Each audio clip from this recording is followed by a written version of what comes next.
मानवता होना चाहिए। बात आ गई महाराज, हमारे कन्हैया को कभी नजर न लगे तो वो गोपिकाएं कन्हैया से, भगवान से कितना प्रेम करती है। हम बालाजी महाराज से कितना प्रेम करते हैं। अभी क्षेत्र को देखो, पूरा क्षेत्र बालाजी के लिए हमारे ऐसे ढाया जैसे किसी जल का महाराज सरोवर एक लहर की तरह चला जाता। अभी परसों देखा पूरा क्षेत्र कस के विभिन्न स्थानों से आए और बालाजी के लिए जोर लगे। करना है ये है समर्पित भाव। जिस जब बाबा से प्रेम करोगे और मानव से प्रेम करोगे, संत से प्रेम करोगे, माता पिता से पवित्रता से प्रेम करोगे तो उसका फल हमारे को प्राप्त होता है। आप अच्छा करोगे, हम वचन देते हैं आपके घर में सब अच्छा ही अच्छा हो। अगर किसी के प्रति द्वेष रखेंगे तो घर की पवित्रता और शांति दोनों चली जाएगी। पवित्रता भी जाएगी और शांति भी चली जाएगी। घर में सदा कलेश और विघ्न पड़ा रहेगा। कहते घर में शांति, जैसे कई कहते महाराज घर में शांति नहीं है। अपने भैया क्या चक्कर है, घर में तो सबसे पहले शांति होना चाहिए। अगर आपका घर शांत है तो बाहर भी शांत है, अगर घर शांत नहीं है तो बाहर भी शांति नहीं है। मैं कुछ बात नहीं, घर में क्यों नहीं शांति? क्या बात है? पत्नी से नहीं बनती, बेटे से, बहू से, दादा से, दादी से क्यों नहीं बनती? क्या कारण है? क्या जो कोई पराई है, दूसरे है? कौन है ये तुम्हारे हमारे अपने हैं, हमारे अपना खून है, हमारे अपने हैं। अगर इनसे नहीं बनी तो संसार में कैसे बनेगी? भैया पता नहीं मैं ठीक बोल रहा हूं।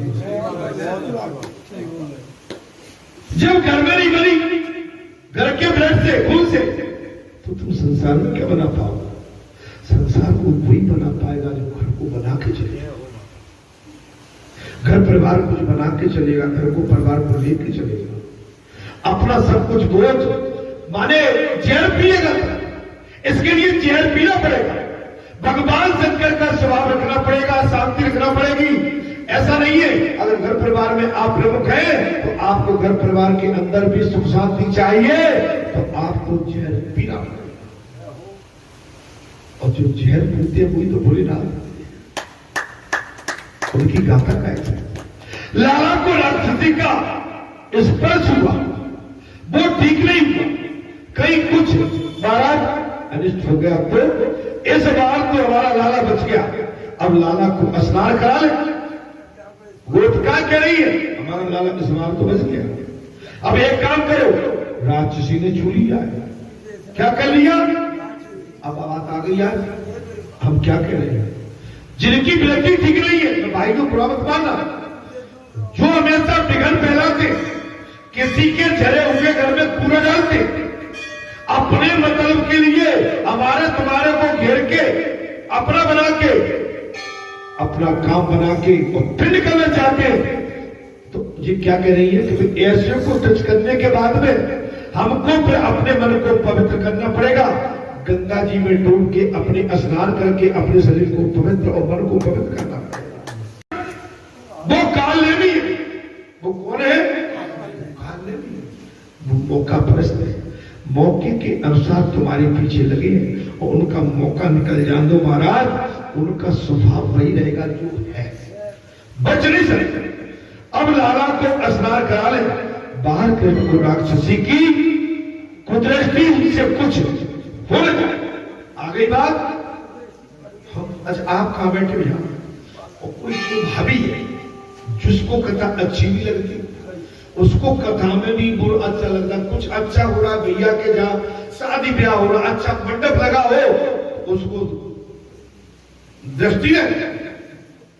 आप समझिए बात। अब वो क्या करेगा बात? वो केवल धीरे धीरे अपना मायाजाल जानते हो? रावण ने मायाजाल फेंका, मारीच को भेज दिया मरवाने के लिए।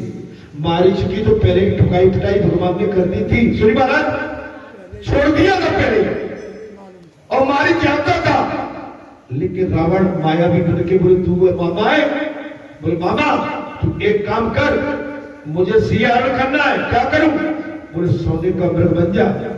भगवान कहते मारा इसका भाई, मरवाएगा। बोले सोने का मृग बन जा, आया भी। मामा ने कौन था? बारीक से मैंने किया। बोले भैया मुझे क्यों मरवाना चाहता है? तो ऐसे से मुंह पटक रहा है कि बाकी हमारे सब धरना दिया। अच्छा फिर कहा अच्छा नहीं रुकेगा तो बोले मैं तेगा भी निकालता हूं। रावण ने मामा को मारने का प्रयास। नहीं ठीक है। बोले दोस्त तेरे हाथ से मरने तो चाहिए तो भगवान के हाथ से मारता।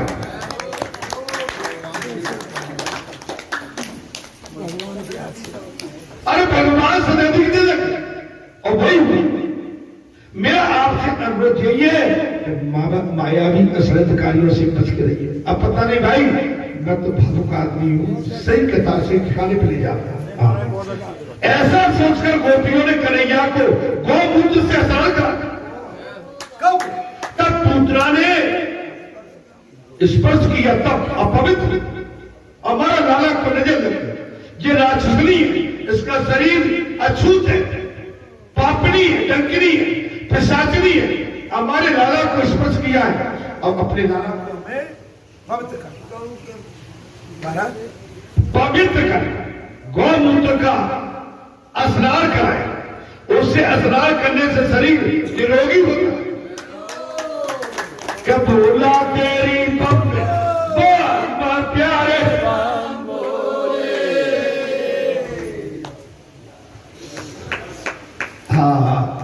सभी को मेरा नमन। कथा में चूंकि मैं चल रहा हूं इस समय से। हाँ अच्छा होगा, कोई चिंता न करे। ये बादल है, कुछ पल के आके ढल जाना है।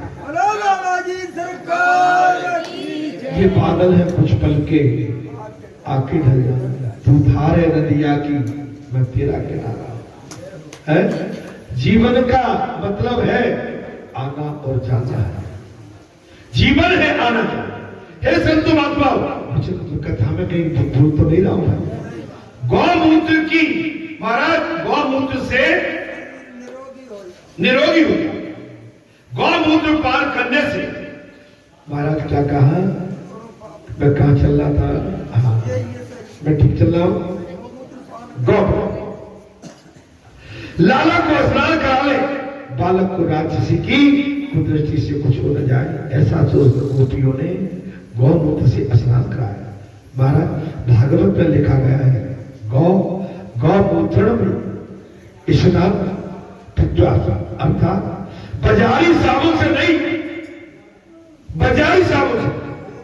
अब तो बात आ गई, हम तीर्थ स्थान में जाते हैं, धर्म के स्थान में जाते हैं, हम एक संकल्प और लेके बैठे।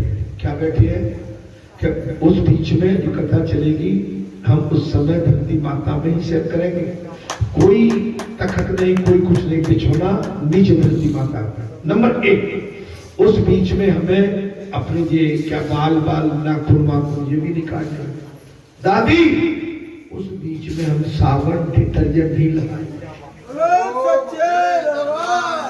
7 दिन तक डोंट टच मी डिटर्जेंट है। हाँ शाम नहीं, हाँ तिलक तो लगाएंगे लेकिन साबुन नहीं। सिंथेटिक चीज कोई उपयोग नहीं करेगा। व्रत हमारा तभी पूरा होगा। हम इधर व्रत भी करें और इधर साबुन से, बढ़िया से, डिटर्जेंट से, परफ्यूम से अपने शरीर की भी देखभाल करें। नहीं, उस समय 8 दिन हमने केवल ईश्वर को दे दी है। प्रभु तेरी गोद में है, तेरी शरण में है, तेरे चरणों में है, तू बंदित है, तू हमारा सब कुछ है। तेरे से हम चलते हैं, तेरे से हम बोलते हैं और तेरे से हम देख पाते हैं। हमारा अपना कुछ भी नहीं है। अरे शरीर भी अपना हमारा नहीं है, ये शरीर भी तेरा है, ये संसार तेरा है। इस संसार में न कुछ मेरा है और न किसी का है, ईश्वर का सब कुछ है। महाराज बाजारी सावन से नहीं, मैंने बात कही, अब तो बात लग गई। एक बार कहा था तीर्थ यात्रा में जाते हैं महीने 2 महीने के लिए जाते हैं, वहां भी तेल सावन डिटर्जेंट और वहां भी ऐसे ऐसे मैं बोलना नहीं चाहता, जानते हो मैंने इशारे में सब कुछ कह दिया। इससे बचिए, वहां भी बिल्कुल एकदम कन्न बिल्कुल कहीं कुर्ता ऐसे ऐसे ऐसे। ये क्या? What do you mean? ये क्या है? भगवान कहते हैं आप मुझसे चाहते क्या? अरे तुमसे तो मैं अगर स्नान भी न करूं, सो के भी उठूं, तुमसे तो वैसे ही सुंदर दिखता हूं।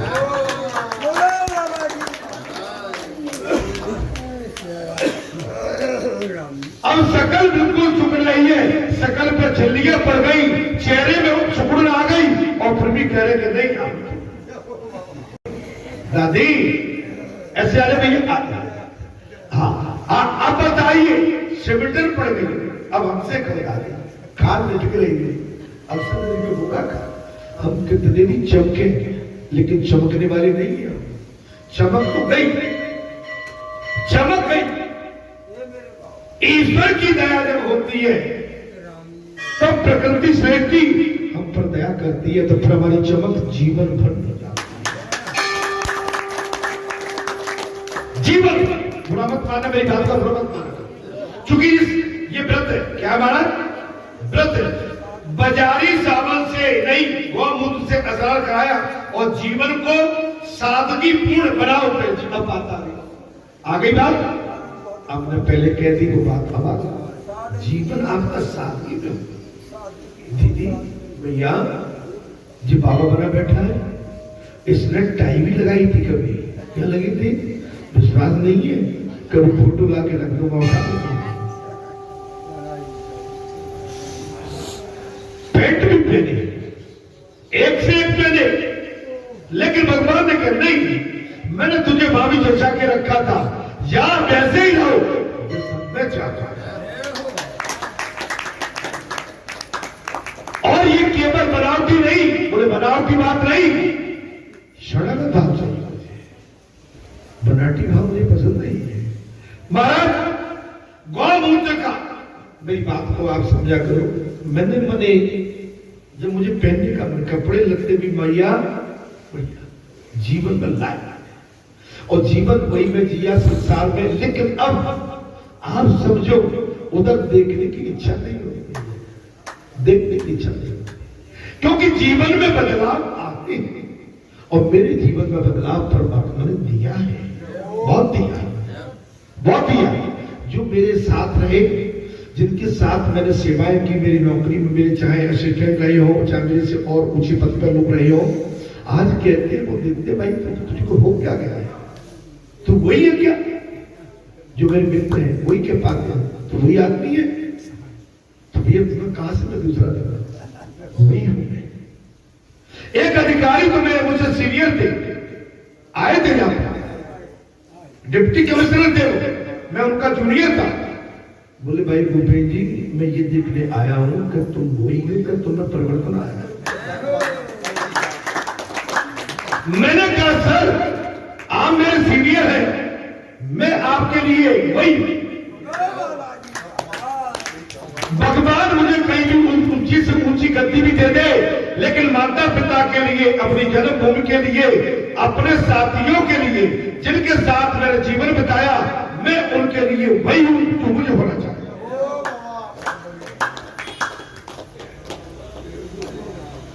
अगर वो बदले तो गिरगिट है, कामयाबी है। माता पिता से बढ़ के, अपने मित्रों से बढ़ के, अपने हितैषी, अपने गांव बस्ती क्षेत्र वासियों से, अपने देशवासियों से बढ़ के कोई नहीं है, जिसमें अगर मानवता नहीं है, नम्रता विनम्रता नहीं है और सहजता सरलता, बिना भाव नमन झुकन नहीं है, वो इंसान नहीं है, वो पेड़ है, पशु है। पशु भी झुक जाते हैं, लेकिन फलदार पेड़ होते हैं वो तो झुक जाते हैं, जो फल नहीं देते वो अकड़े खड़े रहेंगे। जीवन महाराज गौमूत्र का पान करने से और उसके स्नान करने से शरीर निरोगी हो जाता है। गौमूत्र पान करने से, उसके स्नान करने से शरीर निरोगी हो जाता है। गौमूत्र बड़ा पुण्यकारी है, ये भागवत कथा में गौमूत्र पुण्यकारी है, ये अनुभव सिद्ध बात है। सील लगा ये ऋषियों ने, ज्ञानियों ने, संतों ने, महात्माओं ने, त्यागियों ने, वैरागियों ने इस पर सील लगा दी कि गौमूत्र बड़ा गुणकारी है, ये अनुभव सिद्ध बात है। गौमूत्र का पान करने से न केवल शरीर बल्कि मन भी शुद्ध होता है। गौमूत्र पान करने से शरीर नहीं मन भी पवित्र। गौमूत्र को महाराज महीन कपड़े से 108 बार छानकर पीने से मन का मैल दूर हो जाता है।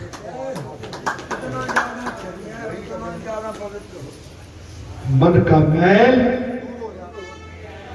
मैंने तो सुना था, हमारे गांव में कोई दादा थे, मैंने सुना था, हम गांव में रहते थे, उनको प्यास लगी थी और पानी अचानक नहीं मिला और उनका जी घबरा रहा था। एक दादा थे, बाबा थे, ठीक है, मैं नाम नहीं लूंगा भाई, मैं किसी को ऐसा बुरा लग जाएगा, लेकिन सुना है उनको गांव का, और ये हकीकत है, उनको प्यास लगी और गौ निकली, और गौ निकली, उन्होंने गौ का गौमूत्र पी।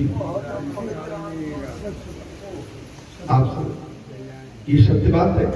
महाराज मन के पाप दूर हो जाते,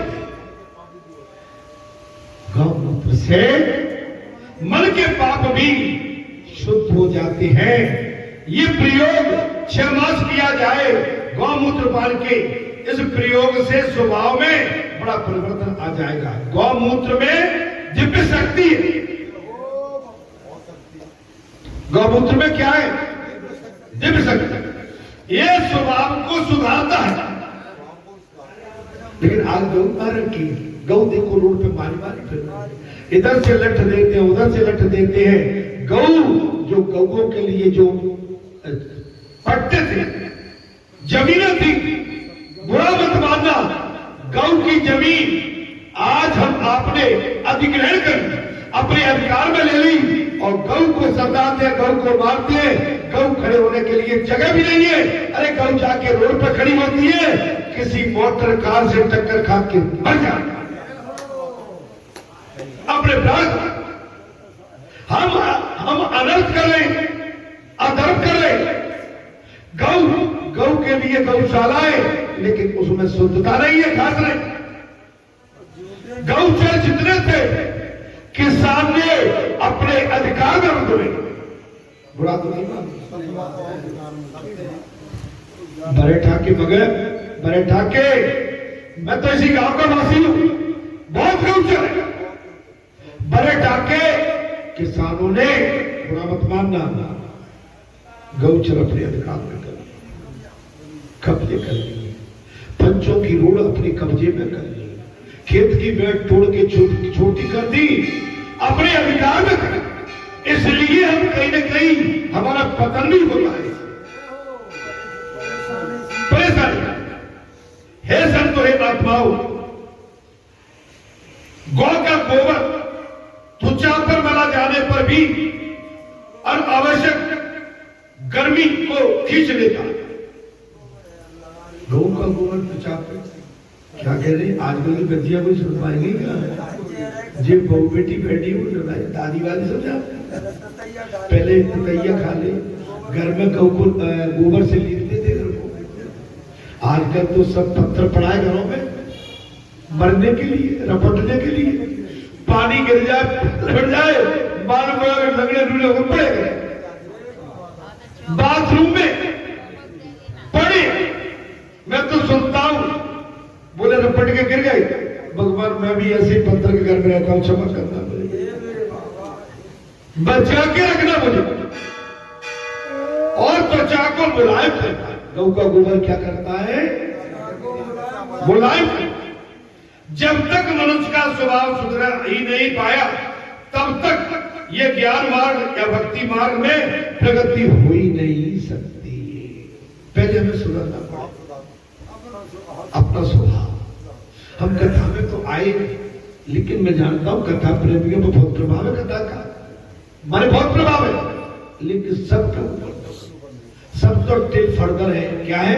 टेम्परेरी, कैजुअल, आकस्मिक, बस आए गए और उड़ाई, छू छक और भक्त नहीं।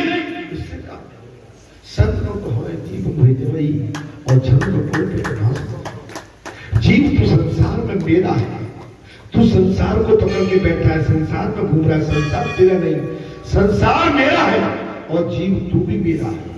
संसार की पकड़ करेगा भटक जाएगा, इस संसार के मेले में खो जाएगा। ये संसार अथाह है, तू जितनी डुबकी लगाएगा उतना गहराई में चला जाएगा और मुझे तू अलग कर जाएगा और मुझे अलग करते ही तो कहीं ना कहीं भटक के विनाश की ओर चला जाएगा। भगवान कहते मुझे मत छोड़ो, माता पिता कहते हैं पुत्र पुत्री मुझे मत छोड़ो, भटक जाओ, खो जाओ, खो गए। जिन्होंने माता पिता को छोड़ा, जिन्होंने संस्कार को छोड़ा, जिन्होंने वेद शास्त्र को छोड़ा, आज कोई जुआ खेल रहा है, कोई शराब पीता है, कोई पुड़िया में है, कोई ठगियाई में है, कोई भरियाई में है, कोई निंदा में है, पर निंदा में है, कोई कहीं भटका हुआ है। सब नहीं, लेकिन कुछ तो ज्यादा भटके घर परिवार की बुराई में लगे, भाई भाई की जड़ खोद रहा, दौरानी जिठानी की, जिठानी दौरानी की, सास बहू की और बहू सास की, भाई भाई की, नातेदार रिश्तेदार आपसे कोई विशेष प्रेम नहीं करते। आप समझे ना, आप अपने नातेदार रिश्तेदारों को क्या समझते हो? तुम्हारे प्रेमी है कोई नहीं है। स्वार्थ लाभ करे सब। जिन बच्चों को तुमने जन्म दिया आपने अपने, आज आपके बच्चे कहां हैं? आपकी बेटियां कहां हैं? बेटा आ जाना, नहीं अभी टाइम नहीं। अच्छा टाइम नहीं है, आप ऐसे कैसे कह देते हो? अपने माता पिता से ये जवाब कैसे दे देते हो कि टाइम नहीं है? आप बेटे से कहो नहीं पापा टाइम नहीं है। अच्छा, तुझे कहने में तुम्हें अच्छा लग रहा है, लेकिन जिस माता पिता से आप इस तरह की बात करते हो उसके हृदय पर, उसके मन पर क्या बीतती जानते हो? अच्छा, कल तुम वही थे, हमारी उंगली पकड़ के चले थे, कल वही थे, हम जो चाहते थे वही आप भोजन करते थे, वही कपड़े पहनते थे, हम जानते थे वही चलते थे। आज तुम करने लायक हो गए तो हमसे कहोगे, तुम हमें सिखाओगे कि नहीं है? अरे कोई जब माता पिता का भाव दौड़ता है तो माता पिता की आज्ञा का पालन करना चाहिए।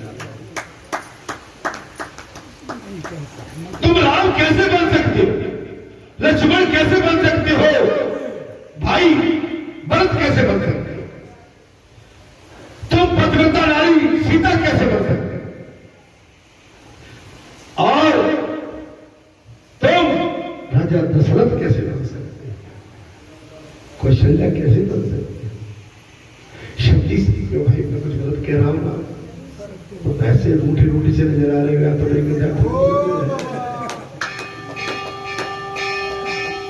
जब तक अपने आप को कसौटी पे नहीं कसोगे, त्याग करना सीखो ना मेरे भाई।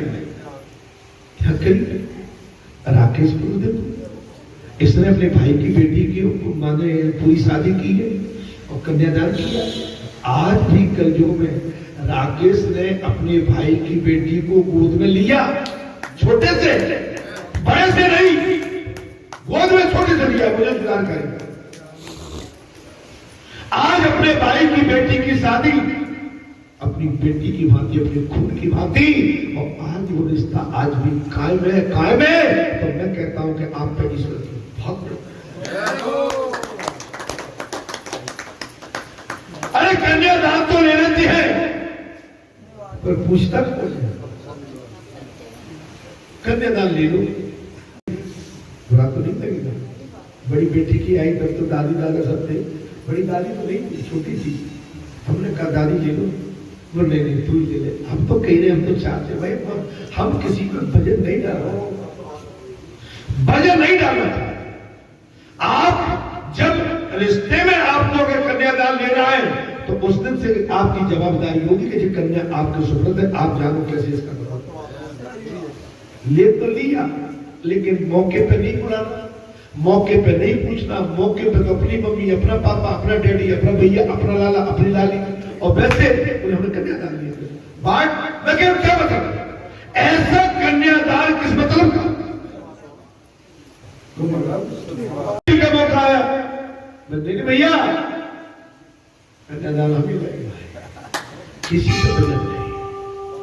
वजन किसी पे डालोगे, अपन तो सिद्धांती आदमी है भाई। हाँ, सिद्धांती आदमी है। अगर आपने कन्यादान किया है जेलो बड़प्पन तभी होता है तब आप बड़प्पन को निभाए। मेरा बुरा मत मानना, मेरा भाई खराब खरी कहने वाला, हाँ खरी कहने वाला महाराज, जब तक मनुष्य का स्वभाव सुधरेगा नहीं तब तक वो ज्ञान मार्ग का भक्ति मार्ग पर प्रगति कर ही नहीं सकता। जब तक मनुष्य सुधरेगा नहीं, खुश आजकल तो जीवन ऐसा हो गया कि मनुष्य का समय संपत्ति और शक्ति, फैशन, व्यसन में खर्च हो रहा है। आजकल के मनुष्य की स्थिति देखो, सामने मोबाइल मारा भैया, वो मोबाइल मारे भैया, इन्हें बाहर कर, ये दादा अरे सुंदर लग रहा हो तू, बढ़िया भाई का मोबाइल बाहर कर ले मंदिर से, देखो आइए बात वही आ गया। आजकल तो जीवन ही ऐसा हो गया कि मनुष्य का समय संपत्ति और शक्ति और फैशन, व्यसन में खर्च हो रहा। वो पहले बात कह गए, मनुष्य का जीवन ही क्या है, संपत्ति, शक्ति में बर्बाद। मैंने उठा दिया, आजकल जुड़ा बच्चा बोली कहता है दादा तू बिना क्यों नहीं आ, अच्छा आ जा तो ये तेरे बड़ी मुसीबत हो गई है महाराज। व्यसन और फैशन में ही अपनी सारी शक्ति का व्यय करता है। कपड़े में, मोबाइल में 1-1 लाख के मोबाइल के लिए भीड़ लगी है। अरे भाई 4 पैसा का मोबाइल भी 1 लाख का बात तो उसी से हो रहा है। 12 वो ज्ञान और भक्ति में आगे बढ़ ही सकता है। वो ज्ञान एवं भक्ति में आगे बढ़ा। कन्हैया को पहले गोमूत्र से और फिर उष्ण जल से नहलाया। कन्हैया को पहले गौमूत्र से और फिर अच्छे जल से नहलाया गया। वो तो बड़े मजे में था। ऋषि रूपा गोपियां कन्हैया को घेर कर बैठ गए। ऋषि रूपा, ऋषि थी वो, पूर्व जन्म की ऋषि थी। ऋषि रूपा गोपिकाएं कन्हैया को घेर के बैठ गई है। एक गोपी कहती है आहा कितनी सुंदर है आंखें हमारे लाला की, और मैं एक गोपिका कहती है आहा हमारे लाला की आंखें कितनी सुंदर है। तो दूसरी ने कहा इसके केस भी तो बड़े सुंदर है। घुंघराले बाद दूसरी गोपिका ने कहा इसके केस भी बड़े सुंदर है। तीसरी ने कहा अरे आली इसके चरण कमल तो देख कितने सुंदर है। अरे आली, अरे आली, बहन आली ब्रज की भाषा, आज ब्रज की भाषा तो जी आली ब्रज की भाषा जी। मैं निकली अपने घर से बैठी तो नंद के लालो अथाई, मैं चितई न कबे मुस्काने या संग की सौत ने सौ जुझाई। अब वो शब्द नहीं कहूं बीच का। हाँ। छोड़ चलो पिया जा ब्रज को, सो पानी में आगे लगाए लुगाई।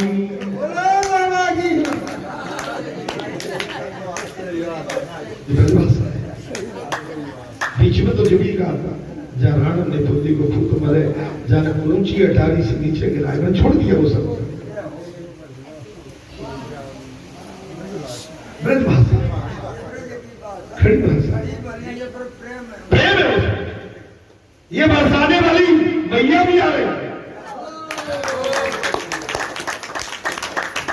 कथा कहने खोल आ रही, ये बरसाने वाली मैया। ये भाई लोग बैठे, कार्ड इनको भी दे देना कुछ भाई, थोड़ा सा जिनको कार्ड नहीं मिले कृपया करके कथा का कार्ड ले जाए। 30 अक्टूबर से बालाजी धाम में कथा बैठने जा रही है। यज्ञ 8 दिन अवध चलेगा, 3 घंटे का अमर रहेगा डेली 8 से 11 तक, और 11:30 से कथा चलेगी शाम को 3:30 बजे तक, और 3:30 के बाद 4 बजे से अखंड भंडारा चलेगा। भारत अली, अरे अली इसके जड़ कमल तो देखो कितने सुंदर। सारी गोपियां बाल करने के एक एक अंग के सौंदर्य का रस पान करने लगी। वो गोपियां नहीं, वो पूर्व जन्म के सभी ऋषि थे। महाराज आप अंदाज लगाओ कि ऐसा कहां मिला होगा योग संयोग के, जहां कथा चल रही है और कथा आ रही है और कथा अखंड चल रही है। अगर कथा मिल जाए, भगत संतों के दर्शन घर बैठे हो जाए, अपने बाकी सवाल। ये ऋषि रूपा गोपियां तो वेद शास्त्र में संपन्न थी। ये जितनी ऋषि रूपा गोपिकाएं ये वेद शास्त्री में संपन्न थी। सबके सब वे स्तुति करने लगी। क्या करने लगी महाराज? ओम नमो नारायण भगवते वासुदेवाय नमः। हम आपको वंदित करते हैं महाराज। करने लगे कन्हैया, आज भगवान तेरे मंगलमय चरणों की, यज्ञ पुरुष तेरी जंगा की, और चित्त भगवान तेरी कटी की, भगवान है बीज तेरे पेट की, भगवान केशव तेरे हृदय की, ईश भगवान तेरे वक्ष स्थल की, सूर्य तेरे कंठ की, भगवान विष्णु तेरे भुजा की, भगवान वामन तेरे मुखाग्र बिंदु की, और ईश्वर तेरे मस्तक की रक्षा करे।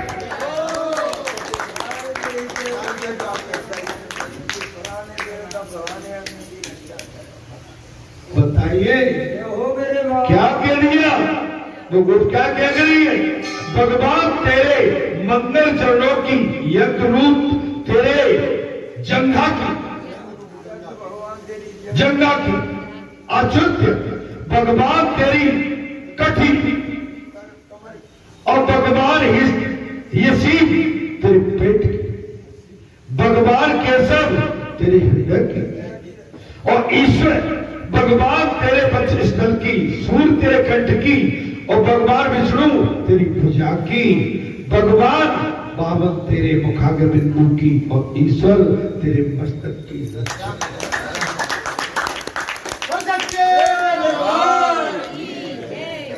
ईश्वर की लीला जो तन मन में ईश्वर का हो जाता, जैसे ईश्वर के बगैर कुछ नहीं सोचता है। नजर आता अब कोई नहीं, हमारे हृदय में वास तुम्हारा, हे मेरे हनुमंतो संकट मोचन, अब तो है अब तुम दास तुम्हारे। जब जी भर के भगवान की स्तुति करोगे, भगवान आपके हो जाएंगे, महाराज आपके हो जाएंगे। मेरा कन्हैया जब खेलता है तो भगवान गोविंद सोया हो, तब भगवान माधव चलता फिरता हो, तब भगवान वैष्णव और बैठा हो, लक्ष्मीपति इनकी रक्षा करे। छठे अध्याय के 22 से 29वें श्लोक में बाल रस का श्लोक है। गोपियां वैसे तो जानती ही नहीं थी कि जिस भगवान की वे प्रार्थना कर रही है वो तो कन्हैया ही। गोपियां अंत में कहती है भगवान नारायण का नाम मेरे बाल कृष्ण की सदैव रक्षा करे।